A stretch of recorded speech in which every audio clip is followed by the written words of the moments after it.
ಬಸಣ್ಣ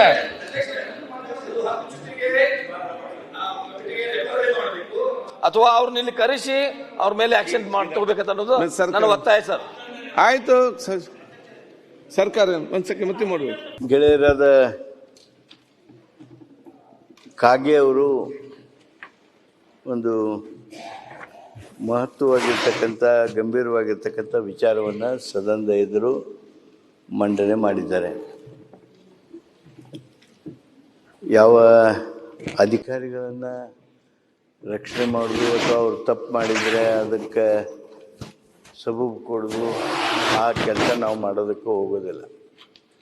ಕಾಗೆಯವ್ರ ಜೊತೆಗೆ ಗೆಳೆಯರಾದ ಮತ್ತಿ ಮೂಡೋರು ತಮಗಾಗಿರ್ತಕ್ಕಂಥ ಒಂದು ಅನುಭವದ ಹಿನ್ನೆಲೆಯೊಳಗೆ ತಮ್ಮ ನೋವನ್ನು ಸದನದಲ್ಲೇ ಪ್ರಸ್ತಾಪ ಮಾಡಿದ್ದಾರೆ. ನಾನು ತಮ್ಮಲ್ಲಿ ಅರಿಕೆ ಮಾಡ್ತೀನಿ ಅಧ್ಯಕ್ಷೆ,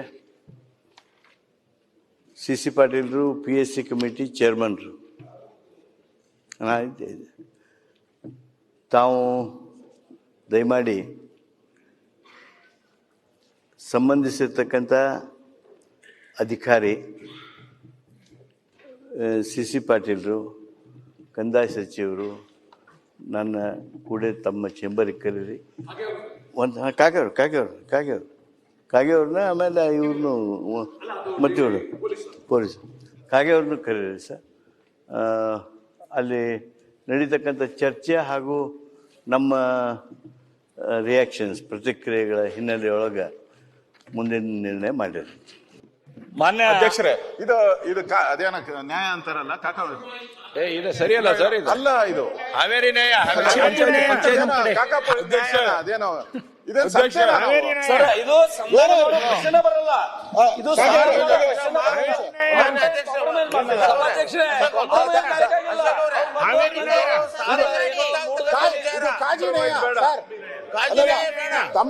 ಕಾಜಿ ನ್ಯಾಯ ಅಂತ ಇದು ಸದನ ಅವ್ರ ಮೇಲೆ ಸದಸ್ಯರಿಗೆ ಅವಮಾನ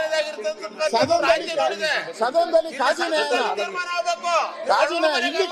ಇಲ್ಲಿ ಕರ್ಸಿ ಅವ್ರು ಚೀಮಾರಿ ಹಾಕಿ ಕಾಜಿ ನ್ಯಾಯ. ಈಗ ನೀವೆಲ್ಲ ಶಾಸಕರು ಸರ್ಕಾರಕ್ಕೆ ರೆಸ್ಪಾನ್ಸಿಬಿಲಿಟಿ ಇರಲಿ.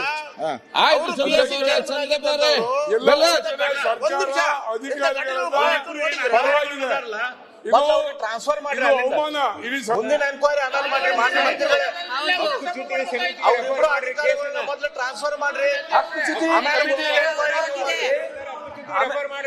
ಆಮೇಲೆ ಆಯ್ತು ಎಲ್ಲ ಕೂತ್ಕೊಳ್ಳಿ. ಈಗ ನೀವು ಚರ್ಚೆ, ಚಂದ್ರಪ್ಪನವರೇ ಯಾಕೆ ಚರ್ಚೆ ಮಾಡ್ತಾರೆ ಸರ್? ಹರೀಶ್ ಈಗ ಚರ್ಚೆ ನೋಡಿ. ಆಯ್ತು ಈಗ ನಮ್ಮ ಕ್ಷೇತ್ರ ಕೂಡ ಯಾಕೆ ಸುಮ್ಮನೆ ಮಾತಾಡ್ತಾರೆ ನೀವು? ಆಯ್ತು ಕೂತ್ಕೊಳ್ಳಿ. ಸರಿಯಪ್ಪ, ನೀವು ಮಾತಾಡ್ಕೊಂಡು ನೀವು ಕೂತ್ಕೊಳ್ಳಿ. ಆಯ್ತು ಸಿದ್ದವರೀಗ ಆಯ್ತು ಕೂತ್ಕೊಳ್ಳಿ. ಸಂಧಾನ की करी आवश्यक ಇಲ್ಲ. ಕೂತ್ಕೊಳ್ಳಿ. ರಾಮಮೂರ್ತಿ ಅವರೇ, ಮಾನ್ಯ ಮಂತ್ರಿಗಳು ಈ ಕಡೆಯಿಂದ ಒಂದ್ ನ್ಯಾಯ ಮಾತಾಡ್ತೀರಾ, ಆ ಕಡೆಗೆ ಹೋದಾಗ ಒಂದ್ ನ್ಯಾಯ. ಸರಿ, ಈ ಅಧಿಕಾರಿಗೆ ಬೇಕಾ ಇಷ್ಟು ಟೈಮ್ ಯಾಕೆ ನೀವು ವೇಸ್ಟ್ ಮಾಡ್ತೀರಿ? ಯಾಕೆ ಇಷ್ಟು ಟೈಮ್ ವೇಸ್ಟ್ ಮಾಡ್ತೀರಿ ಅಧಿಕಾರಿಗಳು ಬೇಕಾಗಿ? ಶಾಸಕರಾಗಿ ಬಂದಿದ್ದೀವಿ, ದಯಮಾಡಿ ಎಲ್ಲರೂ ಮಾತಾಡಬೇಕು. ರವಿ, ನಾಳೆ ನಿಮಗೂ ಆಗತ್ತೆ. ಹೀಗೆ 25 ವರ್ಷ ಸದನದಲ್ಲಿ ನಿಂತಿದ್ರೆ ನಿಂತಿದ್ದೀನಿ ನೋಡ್ರಪ್ಪ. ಇಂಥ ಅಧಿಕಾರಿಗಳದ್ದು ಬೋಲ್ಟ್ ನಟ್ಟು ಸರಿ ಮಾಡ್ಬೇಕಲ್ವ ನೀವು?